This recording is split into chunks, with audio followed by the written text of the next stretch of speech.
You ask the average person what they think is the hardest thing about home buying, and they'll usually either say making enough money to do it or saving enough money. And while those are important parts of the process, the majority of people that you ask won't even really know the answers to those questions. In their head, it's just something that's just such a big number and it's so far away. It's just not for them. It is better to know and to quantify the answers to those questions and start working towards them than to just be so wrapped up in fear and anxiety that you basically aren't able to make productive steps towards that. So let's talk about that emotional component a little bit more today. Financial reasons, can't earn enough, can't save enough. Lifestyle reasons, your lifestyle, whether it's how close you currently are to where you work or where your kids go to school or close to your friends and family. And a lot of those things are very legitimate reasons to stay where you're at.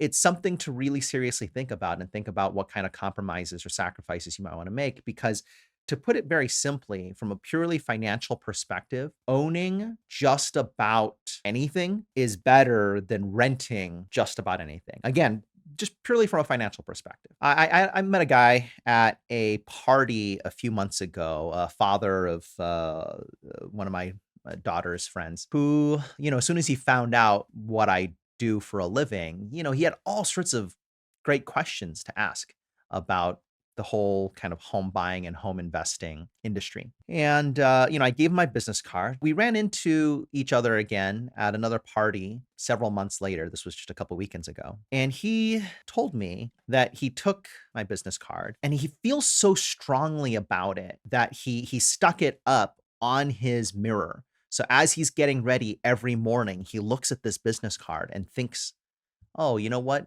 I should give that guy a call sometime. And yet he doesn't. He procrastinates from it. As we got to talking more, just that little roadblock in his mind was holding him back from doing just a very simple, productive step of just calling a knowledgeable realtor to learn more about the housing market.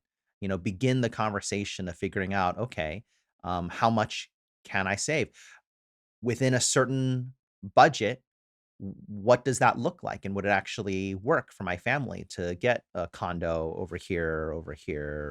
Can I even afford a small house over here? I'll just say it again and again. It's better to know than to not know. It's better to have a plan. Get that advice to start to think about it more rationally, more critically, instead of letting your emotions continue to get all knotted up